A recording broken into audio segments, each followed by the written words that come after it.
গ্রেফতার করা হলো মদন মিত্র ঘনিষ্ঠ তৃণমূল কর্মীকে। তৃণমূল কর্মী আনিসুর রহমান ওরফে গুড্ডুকে পুলিশ গ্রেফতার করেছে।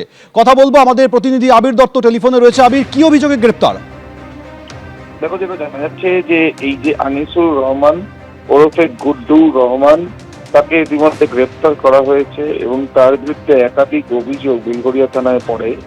যেটা জানা যাচ্ছে যে বিভিন্ন কারখানা রয়েছে, সেই কারখানাগুলো থেকে তোলা আদায় করা এবং সেখানে বিভিন্ন জায়গা দখল করে রাখা, এই ধরনের একাধিক অভিযোগ তার নামে জমা পড়ে এবং সেই পরিপ্রেক্ষিতে বেলঘরিয়া থানার পুলিশ তারা কিন্তু আজকে গ্রেফতার করেছে এই ব্যক্তিকে। এই ব্যক্তি যেটা স্থানীয় সূত্রে খবর, মদন মিত্র ঘনিষ্ঠ এবং সক্রিয় তৃণমূল কর্মী এবং তাকে ইতিমধ্যে গ্রেফতার করা হয়েছে, এমনটাই পুলিশ সূত্রে খবর।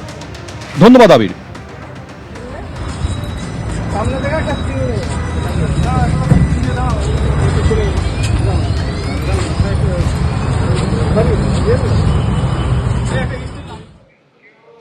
এদিকে ফের বাড়লো বাণিজ্যিক গ্যাসের সিলিন্ডারের দাম। 53 টাকা 50 পয়সা বাড়ানো হয়েছে সিলিন্ডার প্রতি। কথা বলবো, অরিত্রিক ভট্টাচার্য টেলিফোনে রয়েছেন। অরিত্রিক, দেখুন, মধ্যপ্রাচ্যের যে পরিস্থিতি, তারপর যে জ্বালানির বিভিন্ন জায়গায় দাম বেড়েছে, সবচেয়ে বেশি প্রভাব সম্ভবত পড়েছে এই বাণিজ্যিক গ্যাসের দামে।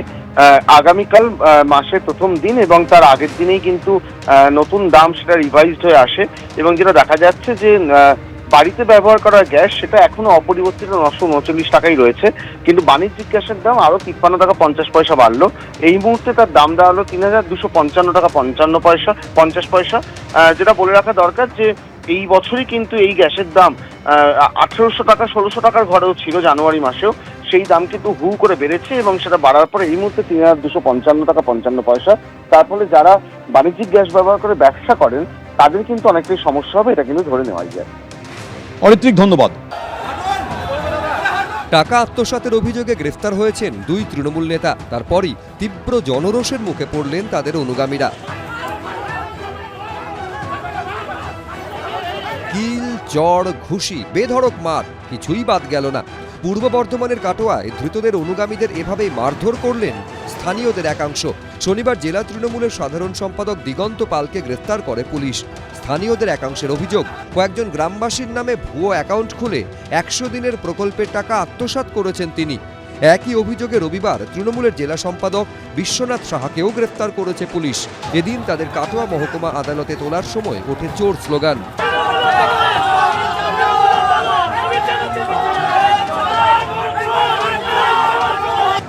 ওই সময় ধৃত তৃণমূল নেতাদের অনুগামীরা আদালত চত্বরে আসতেই তাদের মারধর করেন বিক্ষুব্ধরা। এতদিন জনগণ ভয়ে মুখ খুলতে পারেনি, আজকে জনগণ মুখ খুলছে। যারা কাটোয়াকে একদম বিষাক্ত করেছিল, সব মানুষ মুখ খুলবে আস্তে আস্তে। দুর্নীতির যে আখড়া সেটা কিন্তু মানুষ, সাধারণ মানুষ ভয় থেকে মুক্ত হয়ে তুলে ধরবে।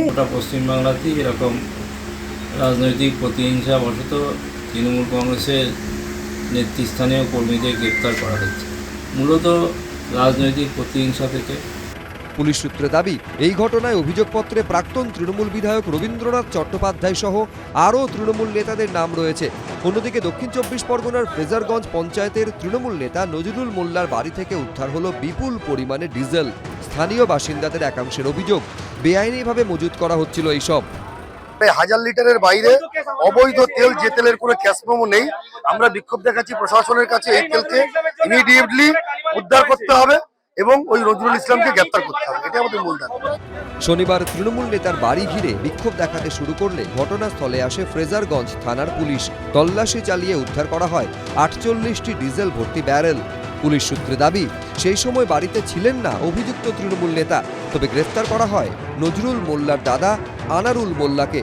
পাশাপাশি ধৃতের বাড়ি থেকে তৃণমূলের অঞ্চল সভাপতি প্রসেনজিৎ জানাকেও পুলিশ নিয়ে যায়। পুলিশ তাকে বের করে আনার সময় চোর চোর স্লোগান দেন স্থানীয়দের একাংশ। দীর্ঘ সময় ধরে আমাদের এখানে কর্মী সমর্থক এবং গ্রামবাসীরা এবং পুলিশকে সঙ্গে নিয়ে অভিযান চালিয়ে ওনার ওখান থেকে অবৈধ তেল বের করা হয়েছে। অন্যদিকে ভয় দেখানো সহ নানা অভিযোগে গ্রেফতার হয়েছেন পূর্ব মেদিনীপুরের খেজুরি বিধানসভার পরাজিত তৃণমূল প্রার্থী রবীন চন্দ্র মণ্ডল।